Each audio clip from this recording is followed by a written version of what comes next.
Hello everyone, this is Dr.Source here today before you with another fantastic video for A-Wing NCC cadets. Guys, today's our lesson is gonna be on modern trends. This chapter is very simple when compared to all other chapters. As the name says, it is based on trends and developments. This chapter mainly focuses on the developments and technological updates of aircrafts along with time.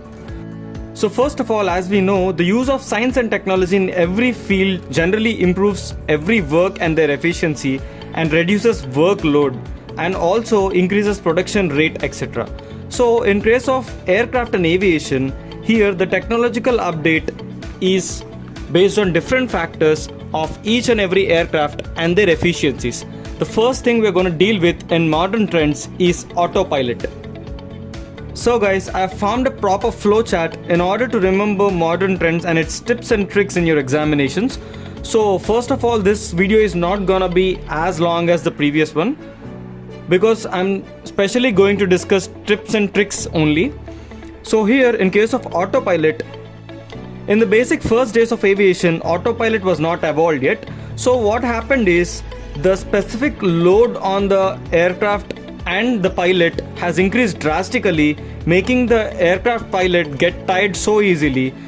So what actually happened is the first autopilot was developed by Sperry Corporation in the year of 1912. This autopilot has a connected gyroscope heading indicator and an attitude indicator to hydraulically operate elevators and rudders. So this autopilot specifically consists of gyroscope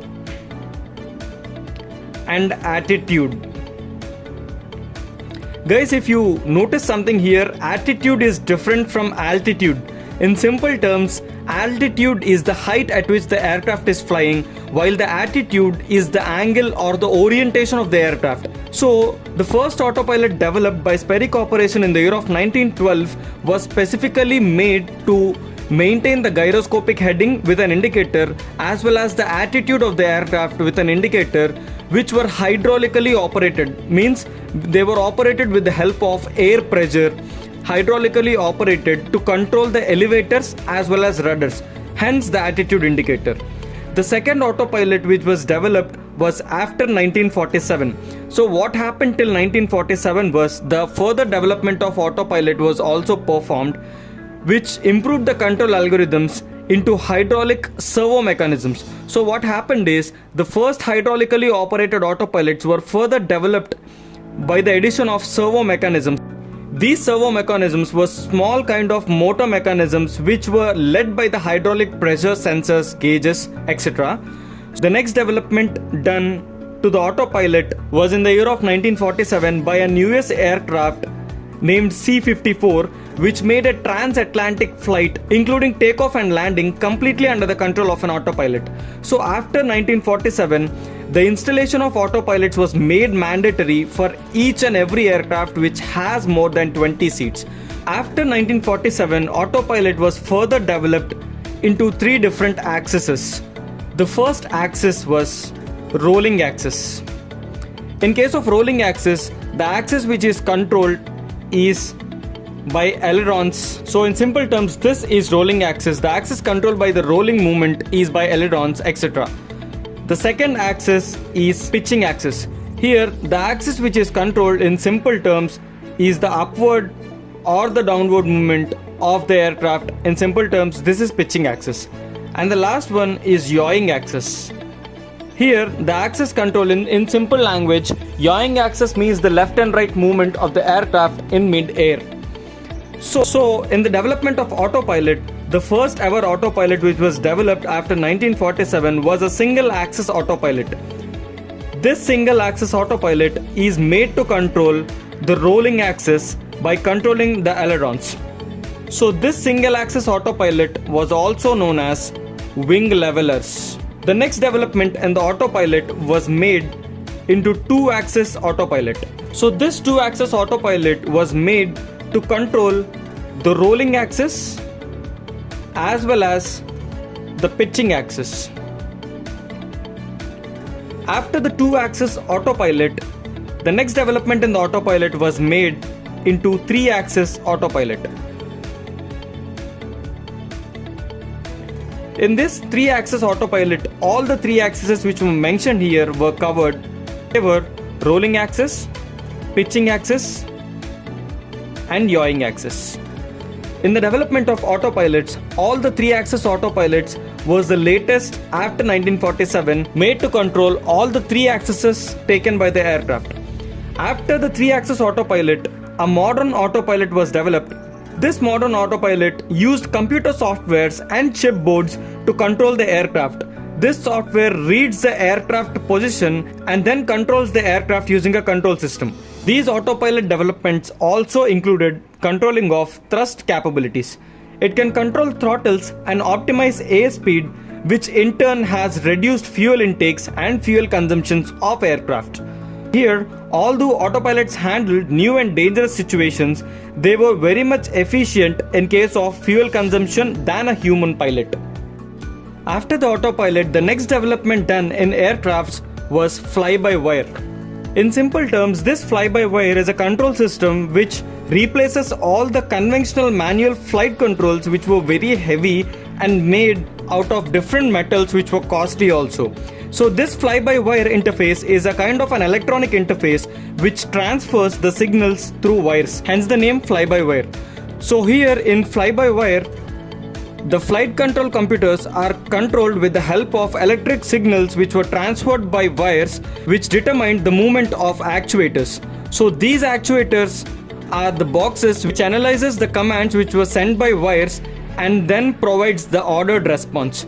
The fly-by-wire system also enables the sending of automatic signals to the aircraft computers to perform different kinds of functions which were not under the control of pilot. The best example aircraft for fly-by-wire type of system is Mirage 2000. Further development of fly-by-wire protocol was done in the later years. After fly-by-wire, the next development was fly-by-optics. Here, the data transfer interface is the optical fiber cables instead of electrical fiber cables. The advantage of fly-by-optics is that it can transfer data at very much higher speeds than the electrical cables. After fly-by-optics, the further development was also done into power-by-wire.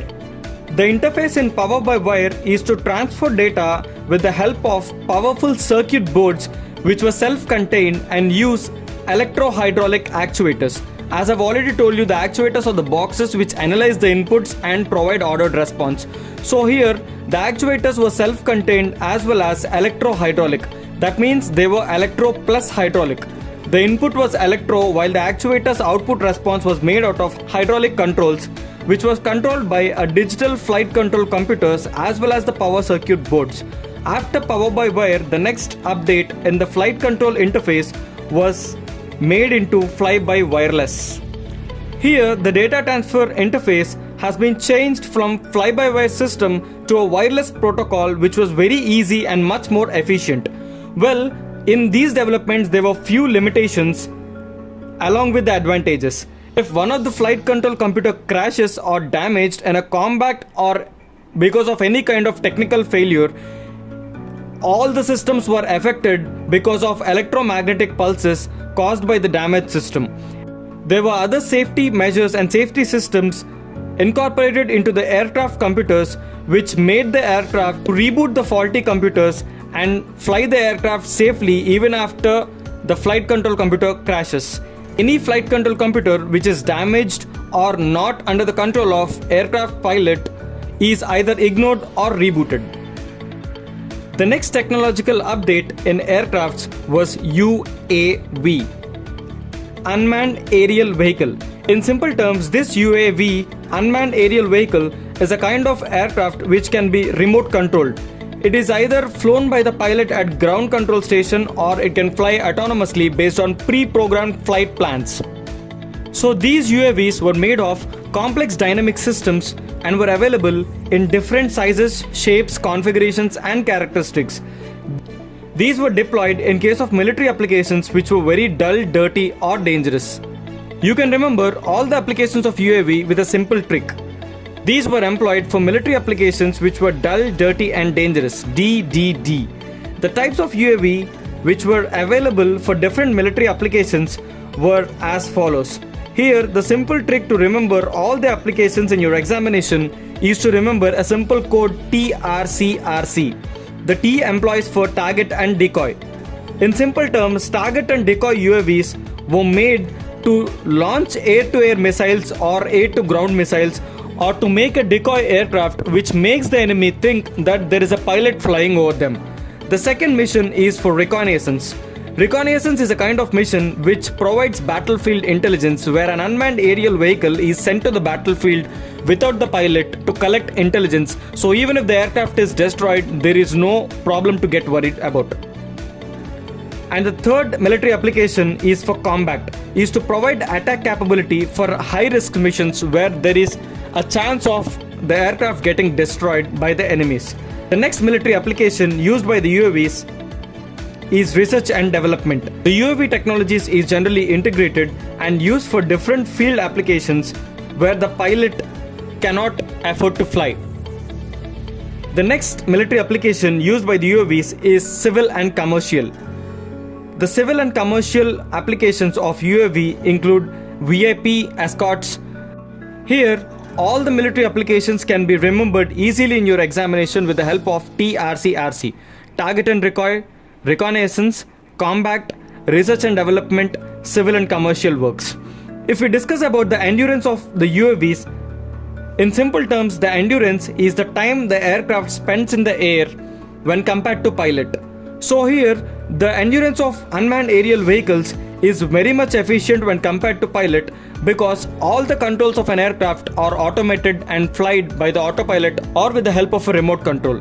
So the maximized efficiency of UAVs can be used with the minimum consumption of fuel. And other advantage of UAVs include that they are not traceable by radars. So there is an advantage that the UAVs can be used for such missions where the enemy possesses a radar. When coming to the limitations of an unmanned aerial vehicle, the survivability of UAV is not so easy, that even if the UAV has a radar reduced cross section and low infrared signature, also a low noise level, are the strengths of UAVs. To some problems that they lack in-flight refueling capability, and they also doesn't have any kind of self-defense.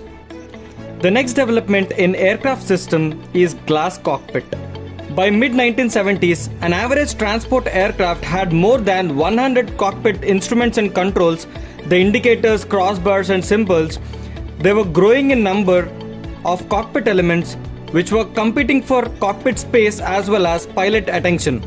So as a result, NASA conducted a research on displays that could process the raw aircraft system and flight data and integrate them into an easily understood picture, giving us glass cockpit. A glass cockpit is an aircraft cockpit that features electronic instruments, displays rather than mechanical gauges and indicators. So here, point number 18 is very much important for your exams. A glass cockpit is an aircraft cockpit that features electronic instruments, displays rather than mechanical gauges and indicators. A glass cockpit uses displays driven by flight management system which can be adjusted and displays the flight information as needed. It simplifies aircraft operation and navigation, allowing the pilot to focus only on the most important information which is to be focused. And this glass cockpit also gives us an advantage to eliminate the need of a flight engineer. The safety of an aircraft has become more dependent on glass cockpit systems over time. So the flight crews must be trained to deal with the possible failure of the glass cockpit. As given as an example, the Airbus A320 has more than 50 incidents of glass cockpit blackout. So this is the end of today's chapter, guys. Thank you for watching. Please be sure to like and subscribe the video and share it with your friends and family if you like it. Dr. Source signing off.